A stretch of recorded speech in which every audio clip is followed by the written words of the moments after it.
হর হর মহাদেব। তো কালকে গেছিলাম গোলকের ঘাটে জল ঢালতে। তো এইখানে আমি ঘট নিয়ে দাঁড়িয়ে আছি এইদিকে এই পাশটায়। তো এইখানে ভালোই লোক হয়। এইটা হলো মন্দিরটা বানাবে আর কি।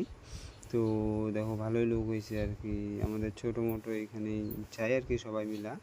তো আমি আছি, আমাদের পাড়ার ওই যে বিট্টু আছে, তো আরও কয়েকটা বন্ধু আছে, আমি নন্তু আর সামনে লেগেছিলাম। তো এখানে ঠাকুরমশাই বাবাকে পূজা দিচ্ছে। তো ব্লগটা দেখতে থাকো কন্টিনিউ, মিনি ব্লগ এটা আর কি।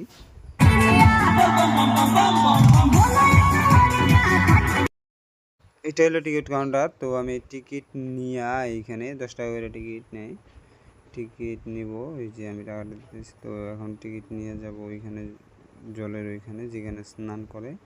তো এই তো পেয়ে গেলাম টিকিট আর মহাদেবের। তো এই টিকিট নিয়ে যাব এখন যে জায়গায় স্নান করে। তো এরা স্নান করে আসলো, এই দেখো বাবাকে এখন